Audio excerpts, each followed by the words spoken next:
Hello student, welcome to the botany centre. I am Vikas Kumar. हम लोग chapter 3 पढ़ रहे हैं। चैप्टर 3 में जिनका नाम है मानव प्रजनन, उसमें हम लोगों ने क्या क्या पढ़े। उसमें हम लोगों ने सबसे पहले उसके बारे में, मानव प्रजनन के बारे में परिचय देखे। उसका परिचय के बाद हम लोग देखें कि मानव प्रजनन में कौन कौन सी घटनाएं आते हैं। उन घटनाओं के पहले, उस घटनाओं के बाद हम लोगों ने देखें कि नर जनन तंत्र क्या है, मादा जनन तंत्र क्या है। जनन तंत्र को पूरी तरह से समझें। अब जो है मानव प्रजनन की जो पहली घटनाएं हैं, युग्मक जनन, उसके बारे में हम लोग पिछले क्लास स्टार्ट किए थे, जिसमें युग्मक जनन पढ़ रहे थे, गैमेटोजेनेसिस।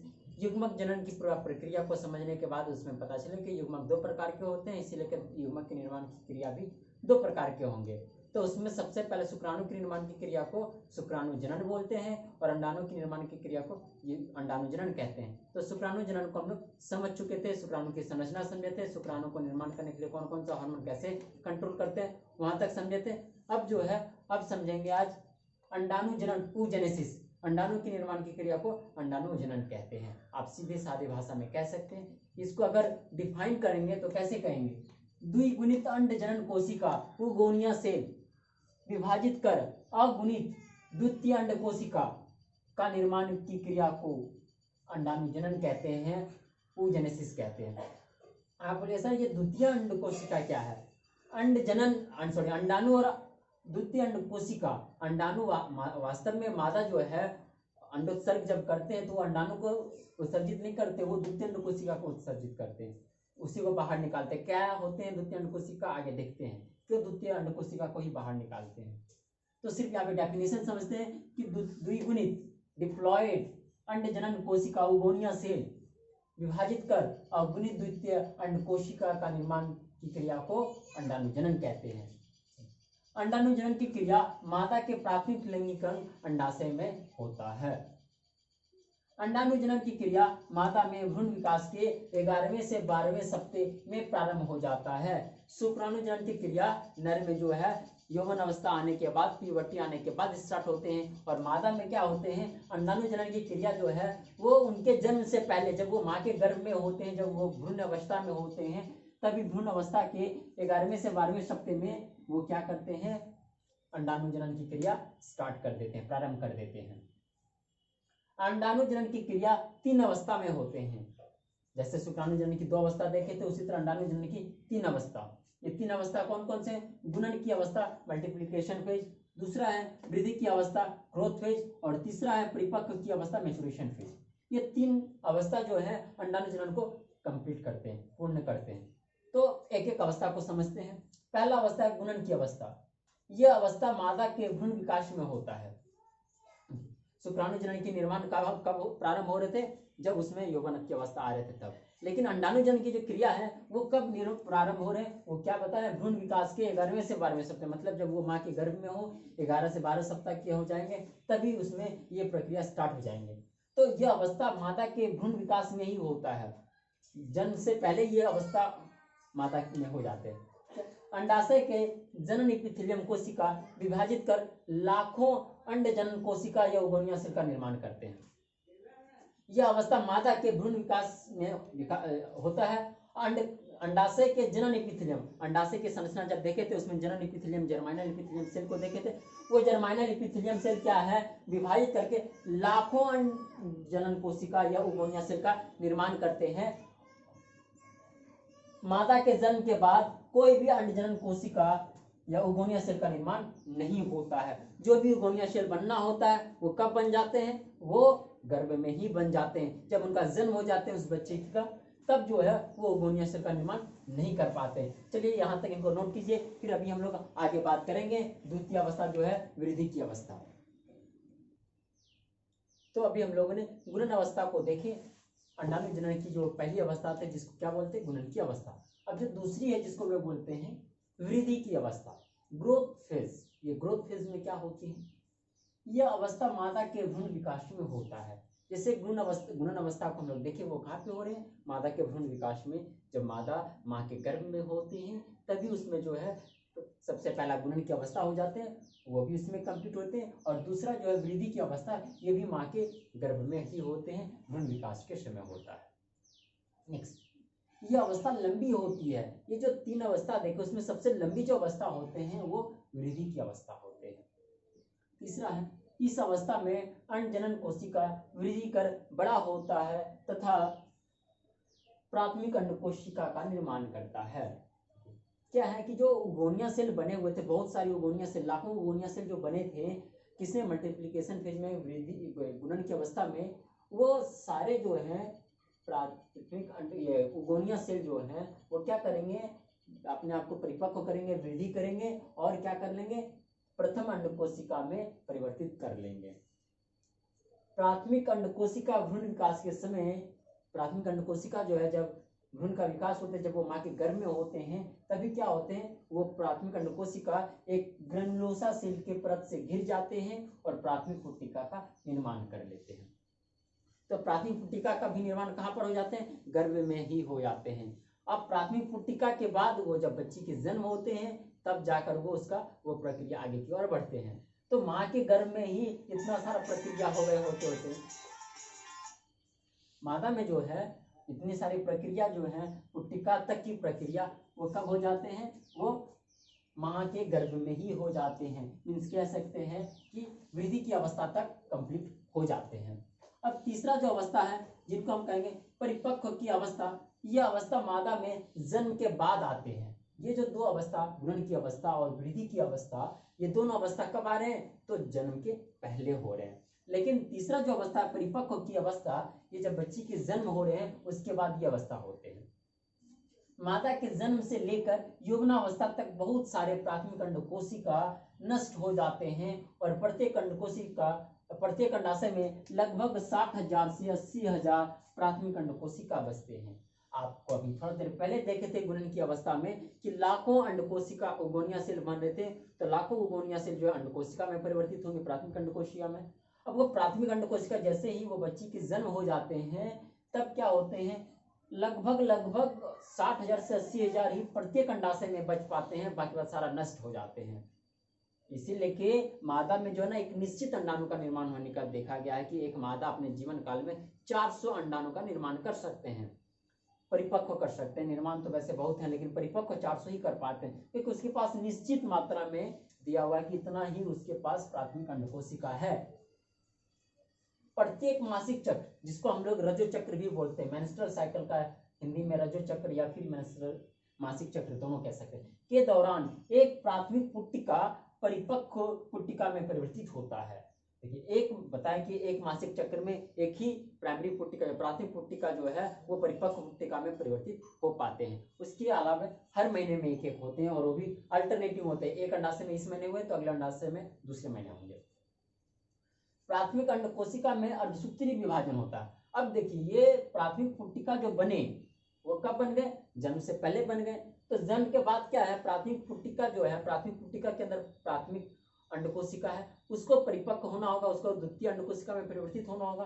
तो वही है प्राथमिक अंड कोशिका, उसके अंदर जो भरे पड़े हुए हैं, किसके अंदर, प्राथमिक पुट्टिका के अंदर, वो विभाजन करेंगे। तो कौन सा विभाजन करेंगे, अर्धसूत्री विभाजन करेंगे। और आपको पता है अर्धसूत्री विभाजन होने के बाद क्या होता है कि वो अर्धसूत्री विभाजन करने के बाद गुणसूत्र की संख्या आधी हो जाती है।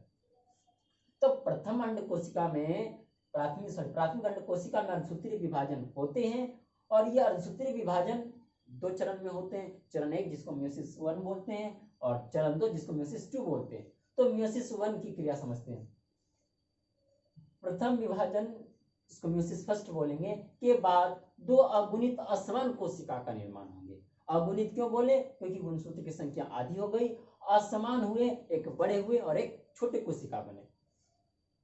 बड़ी कोशिका को द्वितीय अंड कोशिका सेकेंडरी साइट कहते हैं तथा छोटी कोशिका को प्रथम ध्रुवीय पिंड या पोलर बॉडी कहते हैं।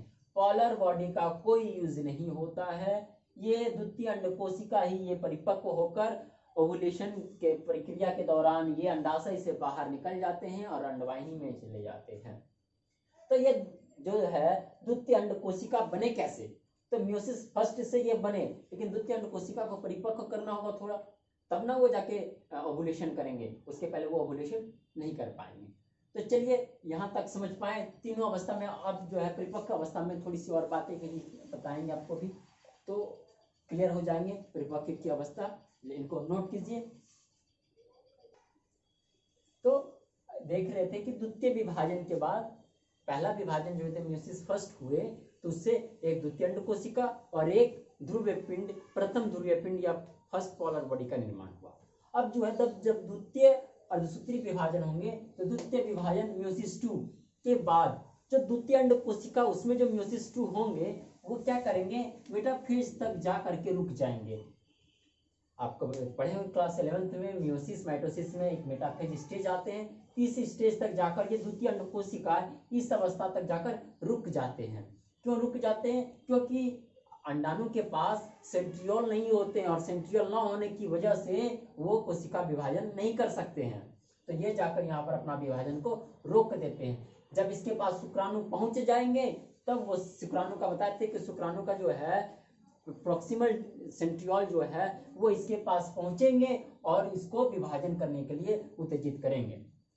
तो ये मेटाफेज स्टेज में जाकर द्वितीय अंड कोशिका जब म्यूसिस 2 करेंगे तो ये मेटाफेज 2 अवस्था में जाकर अपना विभाजन को रोक देंगे। जब तक उसको शुक्राणु नहीं मिलेंगे तब तक ये आगे विभाजित नहीं करेंगे।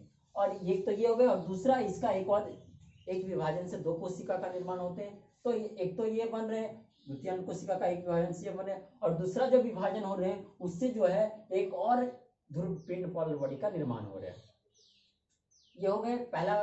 दूसरा जो है प्रथम ध्रुव पिंड, जो हम लोग देखे कि द्वितीय अंड कोशिका और एक ध्रुव पिंड बन रहे थे, तो वो जो एक ध्रुव पिंड जो बचे थे वो म्यूसिस 2 करने के बाद दो और ध्रुव पिंड का निर्माण कर लेंगे। समझ पाए? अब कह रहे हैं अंडाणु में शुक्राणु के पहुंचने से म्यूसिस 2 पूर्ण हो जाता है। ये जो अंडाणु बन रहे हैं मेटाफेज 2 अवस्था में जाकर जो रुक गए हैं, जैसे इसके पास शुक्राणु पहुंचेंगे ये म्यूसिस 2 को पूर्ण करेंगे और अंडाणु का निर्माण कर लेंगे। एक जनन कोशिका एक उगोनिया सेल से जो है एक अंडाणु तथा 3 ध्रुवीय पिंड बन रहे हैं, 3 पोलर बॉडी का निर्माण होता है। इस बात को अभी थोड़ा चार्ट के थ्रू समझाएंगे, उससे अच्छे से समझ में आ जाएंगे। इनको फिलहाल नोट कर लीजिए, फिर अभी जब चार्ट के थ्रू समझाएंगे तो समझ जाइएगा। इनको नोट कीजिए।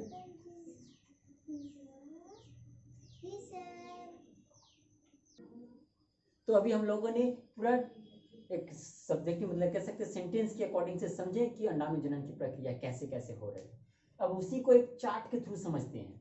देखिए ये प्राइमोर्डियल जर्म सेल या फिर इसी को हम लोग बोल सकते हैं जर्माइनल इपिथेलियम सेल, जर्माइनल इपिथेलियम सेल। ये जर्माइनल इपिथेलियम सेल क्या किए, विभाजित करके समसूत्री विभाजित करके उगोनिया सेल का निर्माण किए। ये उगोनिया सेल ये प्राइमोर्डियल जर्म सेल द्विगुणित है, उससे जो उगोनिया सेल बने वो भी क्या है, द्विगुणित है। अब ये उगोनिया सेल जो है और विभाजित करके उगोनिया संख्या लाखों में बना लेते हैं, तो इसको और बना लेंगे। यहाँ पर हम एक को दिखाए, ऐसे बहुत सारे प्राइमोर्डियल जर्म सेल होंगे जो कि लाखों उगोनिया सेल का निर्माण कर लेंगे। तो यहाँ से यहाँ तक की क्या अवस्था हो जाएंगे, इसको बोलेंगे मल्टीप्लीकेशन फेज या फिर गुणन की अवस्था। गुणन की अवस्था, गुणन की अवस्था में क्या होंगे, उगोनिया सेल की जो है बहुत ज्यादा नंबर प्राप्त हो जाएंगे। तो प्राइमोर्डियल जर्म सेल है आदि जनन कोशिका या फिर इसी को बोलेंगे जनन एपिथेलियम सेल जो है वो समसूत्री विभाजित करके बहुत सारी उगोनिया सेल को बना लेंगे। तो ये कब गुणन की अवस्था है। ये गुणन की अवस्था कब हो रहे थे, गर्भ की अवस्था में हो रहे थे, जब बच्चे भ्रूणीय विकास कर रहे थे तभी हो रहे थे। अब जो है ये उगोनिया, एक उगोनिया सेल अपने आप को वृद्धि करके बड़े कर लेते हैं और प्राइमरी oocyte का निर्माण कर लेते हैं। ये भी कैसे होंगे, तो द्विगुणित होंगे, ये भी द्विगुणित होंगे क्योंकि यहाँ पर अर्धसूत्री विभाजन तो हुए नहीं, ये सिर्फ वृद्धि करके बड़े हो गए। यहाँ पर कौन सा फेज हो गए, ये हो गए ग्रोथ फेज या फिर कह सकते वृद्धि अवस्था, वृद्धि की अवस्था। देखिए समझ पा रहे हैं, गुणन की अवस्था में क्या है कि उगोनिया सेल की जो अमाउंट है वो बहुत ज्यादा बढ़ गए और उगोनिया सेल जब है प्राइमरी oocyte में अपने आप को परिपक्व कर रहे हैं तब इसी को होते हैं वृद्धि की अवस्था। अब जो ये प्राइमरी oocyte है ये मियोसिस करेंगे, मियोसिस फर्स्ट, मियोसिस फर्स्ट किए लिखे, यहाँ पे ना लिखकर यहाँ लिखते हैं ज़्यादा अच्छा समझना है। Meiosis, meiosis first, meiosis first के लिए प्राइमरी oocyte 2 कोशिका को बनाएंगे, सेकेंडरी oocyte और फर्स्ट पोलर बॉडी। तो सेकेंडरी oocyte वो कैसे बनेंगे, अगुणित बनेंगे, और फर्स्ट पोलर बॉडी भी अगुणित बनेंगे। अब ये जो है मियोसिस 2 करेंगे, यहां पर क्या हो रहे हैं, मियोसिस 2, मियोसिस 2। तो इसमें मियोसिस जब हुए तो ये भी 2 कोशिका को बनाएंगे, एक अंडाणु को बनाएंगे, एक पोलर बॉडी को बनाएंगे। लेकिन यहाँ पर क्या होंगे, ये अंडाणु जो है पूरी तरह से विभाजित होकर कंप्लीट नहीं हो पाएंगे, ये मेटाफेज 2 अवस्था में जाकर रुक जाएंगे। ये अंडाणु जो है मेटाफेज 2 स्टेज में जाकर रुक जाएंगे। जब इसके पास शुक्राणु आएंगे तो शुक्राणु का प्रॉक्सिमल सेंट्रियोल इसके पास जाएंगे और ये विभाजन करके मियोसिस 2 कंप्लीट करके अंडाणु, परिपक्व अंडाणु का निर्माण कर लेंगे। उससे देखिए ये सेकेंडरी oocyte इसी अवस्था तक, सेकेंडरी oocyte यहीं पर ओवुलेशन हो जाता है। ये निषेचन की बात की घटना है। यहाँ पर जो देख रहे हैं ओवम, पोलर बॉडी, ये जो बन रहे हैं ये निषेचन की बात की घटना है। और इससे पहले निषेचन के पहले की घटना ये है, सेकेंडरी oocyte अंडाशय से बाहर निकल गए और ये शुक्राणु से जाकर मिलेंगे, तब जाकर ये अंडाणु बना पाएंगे। क्योंकि सेकेंडरी oocyte मियोसिस 2 जब करते हैं तो ये मेटाफेज 2 अवस्था में जाकर रुक जाते हैं, और जैसे ही शुक्राणु इसको मिलते हैं तो ये फिर मियोसिस 2 को कंप्लीट कर पाते हैं। अब ये फर्स्ट पोलर बॉडी जो है ये भी मियोसिस 2 जब करेंगे तो 2 बनाएंगे, 2 पोलर बॉडी का निर्माण करेंगे। तो देखिए पूरा से एक उगोनिया सेल है ये, एक उगोनिया सेल से 4 कोशिका बने। तो 4 कोशिका क्या क्या बने, एक अंडाणु बने और 1 2 3 पोलर बॉडी बने। ये पोलर बॉडी का कोई यूज नहीं है, यही अंडाणु जो है यही वास्तव में बच्चे का रूप लेते हैं और बच्चे का विकास होकर जन्म लेते हैं। समझ पाए यहाँ पर ये अंडाणु जन्म की सारी प्रक्रिया है, कैसे क्या हुए, गुणन की अवस्था, ये वृद्धि की अवस्था, और यहाँ तक कह सकते आप secondary oocyte first polar body बनने तक। ये इसको सीधा कहेंगे, क्या कहेंगे, इसको बोलेंगे परिपक्व की अवस्था या फिर मैच्योरेशन फेज, परिपक्व की अवस्था। अब ये जो है मियोसिस 2 जो है ये कब हो रहा है, ये जब शुक्राणु इसके पास पहुंच रहे हैं तब हो रहा है। ये शुक्राणु आने से पहले की अवस्था नहीं है, शुक्राणु के आने के बाद की अवस्था है, और शुक्राणु आने तक की पहले की अवस्था ये है। तो देखिए अंडाणु वास्तव में बने नहीं, क्या बने, सेकेंडरी oocyte।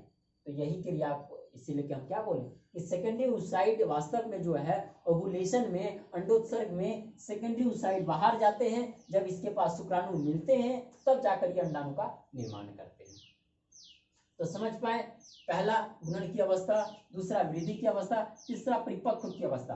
परिपक्व की अवस्था के जस्ट बाद निषेचन होता है, और निषेचन होने के बाद जो है मियोसिस 2 पूरा हो पाता है, अन्यथा नहीं हो पाएगा। चलिए इसको नोट कर लीजिए। अब हम लोग बात करेंगे कि हार्मोन कंट्रोलर इस पर कौन कौन से कर रहे हैं।